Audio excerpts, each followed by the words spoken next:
શ્રી સ્વામિનારાયણ ભગવાનની જય. અક્ષર પુરુષોત્તમ મહારાજની જય. ગુણાતીતાનંદ સ્વામી મહારાજની જય.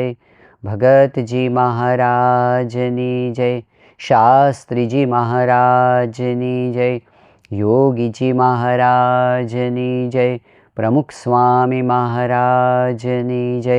મહંત સ્વામી મહારાજની જય. સુરત અક્ષરધામ મહોત્સવની જય.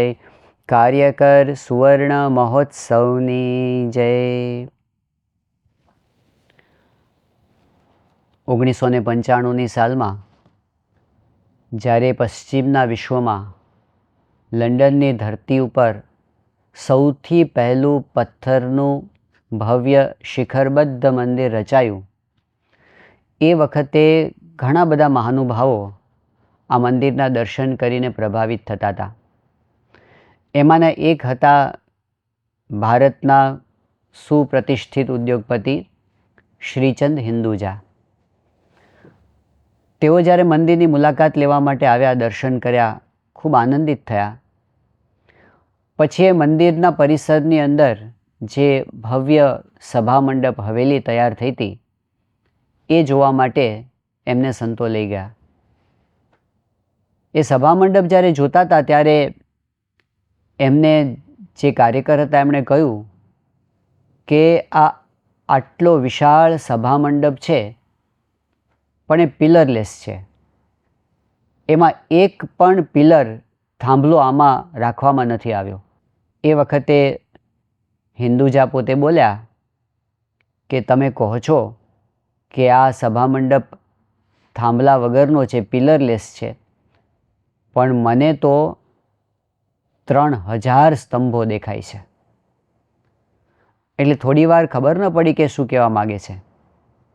પછી એમણે વાત કરી કે તમારા 3000 જે કાર્યકરો છે, સ્વયંસેવકો છે, જે સમર્પિત છે, જે સમયનો ભોગ આપે છે, જે દિલથી સેવા કરે છે, એ આ મંદિરના, આ હવેલીના, તમારી આ બધી પ્રવૃત્તિના સ્તંભ સમાન છે. હકીકતમાં BAPS વિશ્વવ્યાપી સંસ્થા છે અને આપણી આ સંસ્થાની સેંકડો પ્રવૃત્તિઓ વિશ્વના ફલક પર ચાલી રહી છે. એ સંસ્થાના હાથપગ કહીએ, એ સંસ્થાના સાચા અર્થમાં સ્તંભો કહીએ તો એ કાર્યકરો છે. ગયા વર્ષે પરમ પૂજ્ય મહંત સ્વામી મહારાજે સારંગપુરની અંદર કાર્યકર સભાની અંદર કહ્યું હતું કે આ કાર્યકરો છે એ અમારા હાથપગ છે. આ કાર્યકરોની વિશેષતા કઈ છે? કોઈ મોટી કંપની હોય તો એમાં પણ ઘણા બધા કર્મચારીઓ હોય છે, પણ આ કાર્યકર્તાઓ કોઈ મોટી કંપનીના કર્મચારીઓ કરતાં ઘણા વિશેષ છે. કેમ? કારણ કે અહીં જે કાર્યકર્તાઓ સેવા કરે છે, ઘર ધણી થઈને કરે છે. પ્રમુખ સ્વામી મહારાજનું એક વિઝન હતું. એમણે કાર્યકર્તાઓને વાત કરતાં કહ્યું હતું કે મારે તમને નોકર નથી બનાવવા, મારે તમને ધણી બનાવવા છે. પછી બાપાએ વાત કરી હતી કે નોકર કોને કહેવાય અને ધણી કોને કહેવાય? તો સ્વામી બાપાએ કહ્યું હતું કે સમય પૂરો થાય અને જે રાજી થાય એને નોકર કહેવાય, અને કામ પૂરું થાય ત્યારે જે રાજી થાય એને ધણી કહેવાય. નોકરિયાત માણસ તો રાહ જ જોતો હોય કે ક્યારે 6 વાગે ને ક્યારે આપણે ઊભા થઈને નીકળી જઈએ. પણ જે ધણી હોય એને જ્યાં સુધી કામ પૂરું ન થાય ત્યાં સુધી એને ચેન ન પડે, કારણ કે પોતાનું કામ માને છે. તો આ સંસ્થાની અંદર જે કાર્યકર્તાઓ છે એ બધા ઘર ધણી થઈને કામ કરે છે. અને એટલે નોર્મલી કોઈ સત્સંગમાં આવે અને જાય એને પણ ઘણું ફળ થાય છે, પણ કાર્યકર્તાઓનો રોલ એ બહુ જ વિશેષ રોલ છે. પરમ પૂજ્ય મહંત સ્વામી મહારાજ ઘણી વખત એક દૃષ્ટાંત આપતા કહે છે કે રામચંદ્ર ભગવાનના જે ભક્તો હતા એમાં એક વિભીષણ હતા અને એક હનુમાનજી હતા. બંને રામચંદ્ર ભગવાનના ભક્તો હતા, પરંતુ બંનેની અંદર ફેર હતો. ફેર શું હતો? તો વિભીષણ રામનું નામ લેતા હતા અને હનુમાનજી રામનું નામ તો લેતા હતા પણ સાથે સાથે રામનું કામ કરતા હતા. એટલે મહંત સ્વામી મહારાજ કહે કે જે તેજ હનુમાનજીમાં આવે એ વિભીષણમાં ના આવે. આજે આપણા કાર્યકરો ખાલી મહારાજ અને સ્વામીનું નામ લેવાવાળા નથી, એ અક્ષર પુરુષોત્તમનું કામ કરવાવાળા છે. અને એટલે જ એમાં મહારાજ, સ્વામી, ગુરુહરિ એમની પ્રસન્નતાનું તેજ ઉતરેલું આપણને દેખાય છે અને એ આખા જગતને ચકિત કરી દે છે. આ કાર્યકરોના ભોગને, એ કાર્યકરોની ભૂમિકાને જો આપણે સમજવું હોય તો 3 રીતે સમજી શકીએ. જેમ આપણું આ શરીર છે, એ શરીરની અંદર 3 તંત્ર બહુ મહત્ત્વના છે. એમાં એક છે ચેતાતંત્ર, બીજું છે રક્તવાહિની તંત્ર અને ત્રીજું છે સ્નાયુતંત્ર. ચેતાતંત્ર શું કામ કરે છે? સંદેશની આપ-લે કરવાનું કામ કરે છે. આખા શરીરને એક સૂત્રમાં જોડી રાખવાનું કામ ચેતાતંત્રનું છે. હાથ પગ સુધી સંદેશો લઈ જવાનું કામ. બ્રેઇનનો સંદેશો હાથ પગ સુધી પહોંચે ને હાથ પગનો સંદેશો બ્રેઇન સુધી પહોંચે. જો ચેતાતંત્રની અંદર કોઈ એક જગ્યાએ પણ કનેક્શન લૂઝ થઈ જાય તો પેરાલિસિસ થઈ જાય. બધું હોય પણ હાથ હલાવી ન શકે માણસ, કારણ કે ત્યાં સંદેશો પહોંચાડી શકાતો નથી. તો ચેતાતંત્ર આખા શરીરને સજીવનતાનો અનુભવ કરાવી શકે છે, એ એની વિશેષતા છે. કાર્યકરો આ ચેતાતંત્ર જેવા છે, કારણ કે આપણું આટલું વિરાટ તંત્ર, એમાં સૌથી ઉપર આપણું મધ્યસ્થ કાર્યાલય અને ત્યાંથી લઈ અને છેક હરિભક્તના એક ભક્તના ઘર સુધી કોઈ સંદેશ પહોંચાડવાનો હોય, ગણતરીના કલાકોની અંદર આ સંદેશો મધ્યસ્થ કાર્યાલયથી લઈ અને નાનામાં નાના હરિભક્ત સુધી પહોંચાડી શકાય છે. એનું કારણ આ કાર્યકરોનું માળખું છે. આ કાર્યકરોના દ્વારા એ સંદેશો ત્યાં સુધી પહોંચે છે. અને એ જ રીતે એકદમ ગ્રાસરૂટ લેવલ પર, એકદમ નીચેના કક્ષાએ કોઈ એક પ્રોજેક્ટ કેવો ચાલે છે, એનું કેવો પ્રયોગ થઈ રહ્યો છે, એમાંથી શું ફળ પ્રાપ્ત થઈ રહ્યું છે, એક્ઝેક્ટલી ત્યાં કઈ પરિસ્થિતિ છે, એ કાર્યકર દ્વારા મધ્યસ્થ કાર્યાલય સુધી પહોંચે છે. એટલે આપણો આખો સત્સંગ બંધાયેલો છે આ કાર્યકરોના માળખા દ્વારા, સંદેશ વ્યવહાર દ્વારા. આપણે જાણીએ છીએ કે આપણી સંસ્થા દ્વારા જે વિરાટ અભિયાનો થયા છે, દાખલા તરીકે ઉદાહરણ આપણે જોવું હોય તો પ્રમુખ સ્વામી મહારાજના શતાબ્દી મહોત્સવ નિમિત્તે જે વિરાટ પારિવારિક શાંતિ અભિયાન થયું, એ અભિયાનની અંદર હરિભક્તો પણ શતાબ્દી સેવક તરીકે જોડાયા અને 72,000 વ્યક્તિઓ, 72,000 સ્વયંસેવકો, 72,000 હરિભક્તો એમાં સંપર્કમાં જ્યારે જોડાયા અને 24 લાખ પરિવાર સુધી એનો સંપર્ક પહોંચ્યો. આ સામાન્ય કાર્ય નહોતું. એ સંપર્ક થયા પછી એનું ફોલોઅપ થયું, પછી એમાંથી સંતોનું વિચરણ ગોઠવાયું અને સંતો એમાંથી ઘણા બધા ઘરો સુધી પધરામણીમાં પહોંચ્યા. હવે આટલા બધા સંતો એક સાથે વિચરણ કરતા હોય ગામડે ગામડે, એ બધું જ સુઆયોજિત રીતે થાય. જે વખતે જે જગ્યાએ જે પધરામણી થવી જોઈએ એ જગ્યાએ એવી રીતે થાય. આ જે કમ્યુનિકેશનનું જે કાર્ય હતું એ સામાન્ય કાર્ય નહોતું, પણ એ સફળતાથી પાર પાડી શક્યા એનું કારણ આપણા કાર્યકરો. કાર્યકરોનું આખું જે તંત્ર છે એ આખી સંસ્થાને એક સૂત્રમાં બાંધીને રાખે છે, એ આપણે જોઈ રહ્યા છીએ. તો પહેલાં પહેલું તો આ સત્સંગ રૂપી જે શરીર છે એમાં ચેતાતંત્રનો રોલ આપણા કાર્યકરો ભજવે છે. બીજી વાત શરીરની અંદર એક બહુ જ મહત્ત્વનું તંત્ર હોય તો એ છે રક્તવાહિનીઓનું તંત્ર, રુધિરાભિસરણ તંત્ર. કેમ કે આપણા શરીરની અંદર એક એક કોષ સુધી પોષણ કરવાનું કાર્ય એ રક્તવાહિનીઓ દ્વારા થઈ રહ્યું છે. છેક છેવાડાના કોષ સુધી જે પોષણ પહોંચાડવું હોય તો એ રક્તવાહિનીઓ વગર થઈ ન શકે. જ્યાં લોહી પહોંચે છે ત્યાં પોષણ થાય છે અને પહોંચાડવાનું કામ એ રક્તવાહિનીઓ કરે છે. તો આપણા સ્વયંસેવકો, આપણા જે કાર્યકર્તાઓ એ આખા સત્સંગ સમુદાયના છેવાડા સુધી પોષણ પહોંચાડે છે. કયું પોષણ? નિષ્ઠારૂપી પોષણ. આપણા સત્સંગનો પ્રાણ એ નિષ્ઠા છે. આપણા સત્સંગનું ચેતન એ નિષ્ઠા છે. નિષ્ઠાના બળે જ બધું જ થાય છે. નિષ્ઠાના બળથી સેવા થાય છે, ભક્તિ થાય છે, સમર્પણ થાય છે, નિયમ ધર્મ પળાય છે અને એ જ બળથી અક્ષરધામ સુધી પહોંચાય છે. પણ એ છેવાડાના હરિભક્ત સુધી નિષ્ઠા પહોંચાડવાનું કામ એ કાર્યકરો દ્વારા થાય છે. મહાન સ્વામી મહારાજ ઘણી વખત વાત કરે છે કે નિષ્ઠા પ્રવર્તનનું કાર્ય કેવું છે એ બધા ન કરી શકે. એના માટેનો અધિકાર જોઈએ. અને અધિકાર કયો? તો એક જ અધિકાર મહાન સ્વામી મહારાજ કહે છે કે જે નિષ્ઠાવાળો હોય એ જ નિષ્ઠા પ્રવર્તાવી શકે.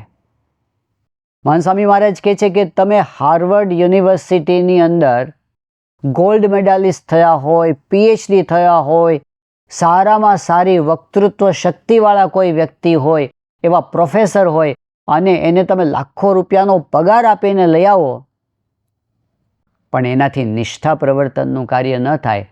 પણ આપણે ત્યાં ગામડાનો ભક્ત હોય, અભણ હોય, કદાચ વાંચતાય માંડ માંડ આવડતું હોય, કોઈ ડિગ્રી એની પાસે ના હોય, પણ એના જીવની અંદર નિષ્ઠા હોય તો એ નિષ્ઠા પ્રવર્તાવી શકે છે. એ આપણને આ સત્સંગનો ઇતિહાસ કહે છે. એક નિષ્ઠાવાન ભક્ત દ્વારા કેટલું મોટું કામ થાય છે. મુંબઈની અંદર શંકર ભગત જેવા એક નિષ્ઠાવાન ભક્ત, બહુ સ્કિલ નથી એની પાસે, બહુ વક્તૃત્વ શક્તિ નથી, સાધારણ બોલી શકે છે, પણ એમણે સેંકડો પરિવારોને સત્સંગના રંગથી રંગી દીધા છે. એક નિષ્ઠાવાન કાર્યકર સેંકડો પરિવારને રંગે. સેંકડો પરિવાર રંગાય એટલે સેંકડો પરિવારના હજારો ભક્તો રંગાય, હજારો લોકોને નિષ્ઠા થાય અને એને કામ કેટલું મોટું થાય, અભયદાન મળે. સ્વામિનારાયણ ભગવાન કહેતા કે દુનિયામાં જેટલા કંઈ દાન છે, અન્નદાન, વસ્ત્રદાન, વિદ્યાદાન, બધા કરતાં પણ અભયદાન એ મોટામાં મોટું દાન છે. અભયદાન એટલે ભગવાનનો આશરો. એ જન્મ મૃત્યુના ભયથી મુક્ત થઈ જાય. એક પરિવાર સત્સંગી થાય એટલે પેઢી તરી જાય, અક્ષરધામના અધિકારી થાય અને આ લોકની અંદર સંસ્કારી કુટુંબ તૈયાર થાય. એ સમાજ માટે, દેશ માટે, વિશ્વ માટે કેટલી મોટી એસેટ છે. તો કાર્યકરો જ્યારે નિષ્ઠા પ્રવર્તાવે છે એક એક વ્યક્તિ સુધી જઈને ત્યારે કેટલું મોટું કાર્ય થાય છે. એક કાર્યકર મહેસાણા વિસ્તારનું એક ગામ છે સુણસર કરીને, એ ગામની અંદર પોતે ગયા. ત્યાં એમને પોતાના વ્યવસાય નિમિત્તે જવાનું થયું. એક ડૉક્ટર હતા પોતે. એટલે એ ગામની અંદર કોઈ વ્યક્તિ જાય અને ગામમાં કેટલાક દૂષણો હતા અને બહુ વ્યાપક દૂષણો હતા. તો ખબર હતી ઘણા બધાને, ઘણા બધા સમાજ સુધારકોએ પ્રયત્ન કર્યા હતા કે એ ગામની અંદર આપણે સદાચારનું પ્રવર્તન કરી અને પ્રામાણિક પ્રયત્નો કર્યા હતા. પણ એ જઈને આવે સફળતા મળી નહોતી. પણ આ એક નિષ્ઠાવાન કાર્યકર્તા ત્યાં પહોંચ્યા અને એક વ્યક્તિ, નિષ્ઠાનું બળ, એમણે આખા ગામની શકલ બદલી નાખી, રૂપાંતર કરી દીધું, વ્યસનો હટાવી દીધા, દુરાચારો દૂર કર્યા અને એ ગામની અંદર સત્સંગ થયો, ભગવાનનું મંદિર પણ થયું. નિષ્ઠાવાન કાર્યકર્તા પોષણ કરે છે છેક છેવાડાના વ્યક્તિ સુધી. એક નિષ્ઠાવાન વ્યક્તિ જેનામાં ઝીલ છે. ઉદાહરણ તરીકે આપણે જોઈએ તો પ્રમુખ સ્વામી મહારાજના બહુ જ પ્રિય ભક્ત હતા, જેમણે સત્સંગ પ્રવર્તનની અંદર બહુ જ નિષ્ઠાથી કાર્ય કર્યું. આણંદના ભક્ત હતા જેનું નામ હતું અંબાલાલભાઈ કરસનદાસ, જેને પ્રમુખ સ્વામી મહારાજ અંબાલાલ કલ્યાણ યોજનાના હુલામણા નામથી પુકારતા. પોતે પ્રતિષ્ઠિત વ્યક્તિ હતા, સમાજમાં મોભાદાર હતા, પણ યોગી બાપાના યોગમાં આવ્યા પછી એમને જે સત્સંગનો રંગ લાગ્યો અને એ આવા કાર્યકર બન્યા કે મારે એક એકને સત્સંગ કરાવવો છે. એ વખતે આણંદમાં ખેતીવાડી કોલેજના ડાયરેક્ટર તરીકે ડૉક્ટર આર.એમ. પટેલ પોતે હતા અને અંબાલાલભાઈના આમ સંબંધમાં થાય. હવે એમણે નક્કી કર્યું કે મારે આ આર.એમ. પટેલ સાહેબને સત્સંગના યોગમાં લાવવા છે. પણ પહેલાં તો કંઈ બહુ ધર્મમાં કે કંઈ સંત મહંતોમાં માનતા હોય એવા હતા નહીં, પણ એ એમનો સંપર્ક કર્યા કરે.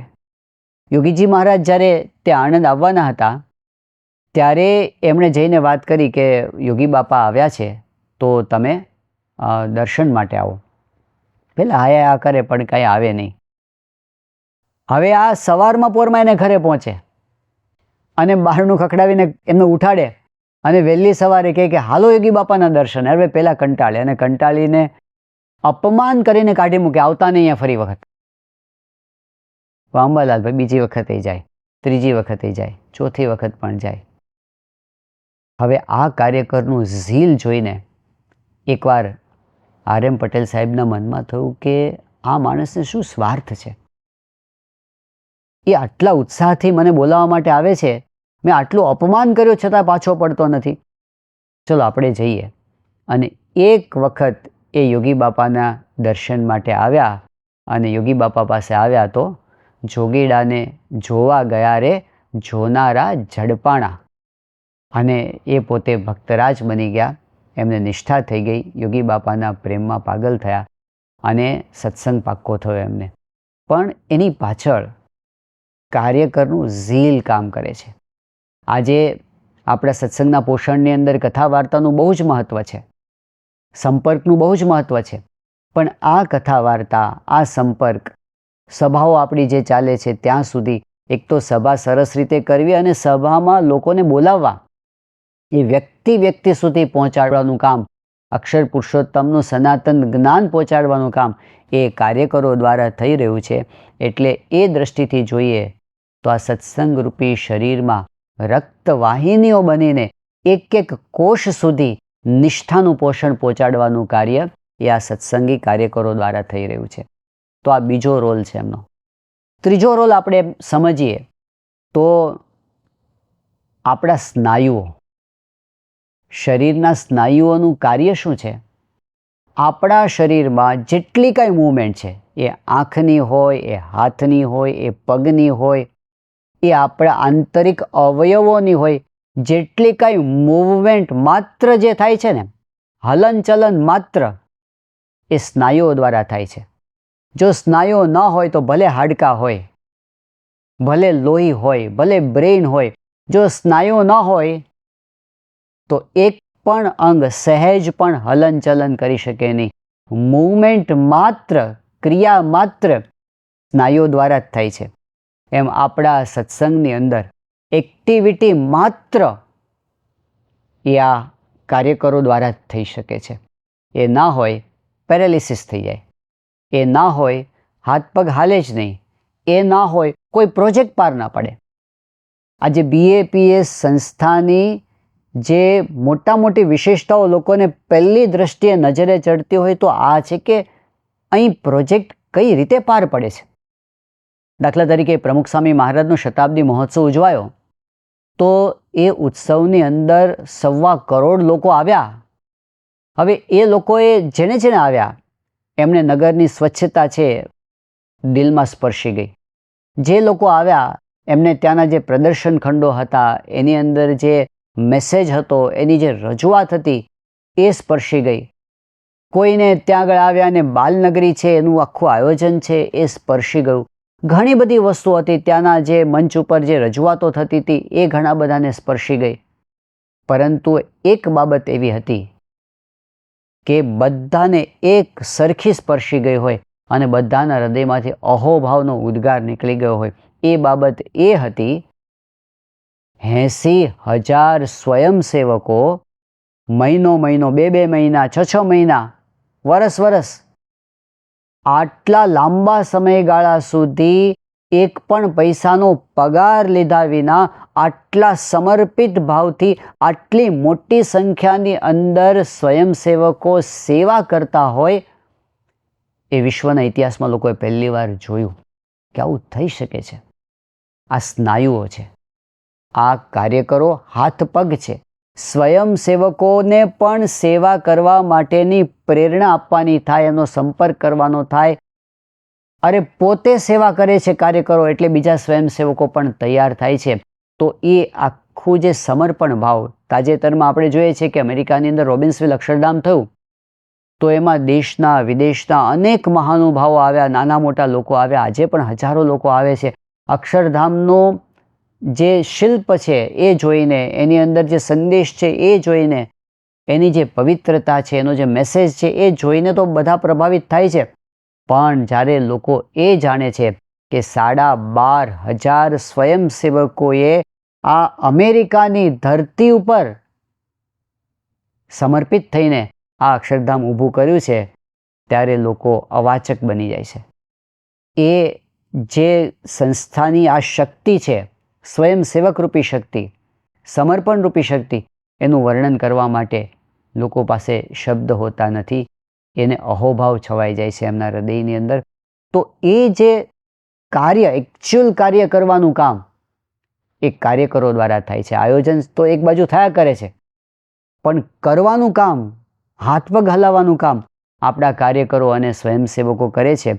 એટલે એ ખરા અર્થની અંદર શિલાસ્તંભ બને છે. આજે આપણા સત્સંગનો વિકાસ જે રીતે થઈ રહ્યો છે, એકદમ નક્કર કાર્ય થઈ રહ્યું છે, એ બધાની અંદર જ્યારે આપણે જોઈએ આખા સત્સંગના ઇતિહાસની અંદર, તો આ જ કાર્યકરો, એમનું સમર્પણ, એમની ધીરજ, એમની શ્રદ્ધા, એમની આજ્ઞા પાલનની તત્પરતા, આ જ એમના આધાર તરીકે આપણને દેખાશે. જ્યારે આપણે ઉદાહરણ જોઈએ તો યોગીજી મહારાજે કાર્યકરો તૈયાર કરતાં બધાને સેવા સોંપી હતી, અને એમાં ખાસ તો એ અઠવાડિક સભા માટેનો આદેશ બધાને ખૂબ આગ્રહપૂર્વક આપતા હતા. તો એક વખત યોગીજી મહારાજ સુરતથી પસાર થતા હતા અને રેલવે સ્ટેશન પર આપણા એ વખતના જે કાર્યકર હતા મહેન્દ્રભાઈ મગનભાઈ પટેલ, યોગી બાપાના દર્શન માટે ગયા હતા. યોગી બાપાએ એમની પાસે રિપોર્ટ લીધો કે આપણી રવિ સભા કેવી ચાલે છે. એટલે મહેન્દ્રભાઈ એના મનમાં જે રમતું હતું એ જ કહ્યું કે બાપા, અમે મહેનત તો કરી, પણ ખાલી 3 જ જણ ભેગા થાય છે, ચોથો આવતો નથી. એટલે હવે અમે ઘણી મહેનત કરી, હવે અમે વિચાર જ કરીએ છીએ કે હવે આ રવિ સભા બંધ કરી દેવી, કારણ કે 3 જ જણ. યોગી બાપાએ સાંભળ્યું અને કીધું કે 3 જણ આવે છે, ઓહો, એ તો બહુ કહેવાય. એકેય જણ ના આવે ને તો થાંભલાને પણ કથા કરવી, પણ રવિ સભા છોડવી નહીં. યોગી બાપાની આ આજ્ઞાથી એ વખતે એ કાર્યકર્તાઓએ 3 જણની રવિ સભા પણ ચાલુ રાખી. તો આજે આપણે જોઈએ છીએ કે સુરતની અંદર અડાજણનું મંદિર થયું, એનો સભામંડળ નાનો પડે છે. 4,000માંથી 5,000માંથી 6,000માંથી 7,000, 10,000, અને મોટા મોટા સમયા હોય, બાપા પધાર્યો ત્યારે 30,000, 40,000. એ કાર્યકરોએ 3 જણની સભા ચાલુ રાખીને, ધીરજ રાખીને વર્ષો સુધી ચલાવ્યું. એમાંથી આપણને દેખાય છે કે પાયા ઉપર આટલી મોટી ઇમારત બની છે. અમેરિકાની ધરતી પર શરૂઆતમાં ખાલી 3 જ હરિભક્તો ભેગા થતા હતા રવિ સભા કરવા માટે. આજે એ ભૂમિ ઉપર 120 હરિમંદિરો બની ગયા, 6 શિખરબદ્ધ મંદિર બની ગયા, અક્ષરધામ બની ગયું.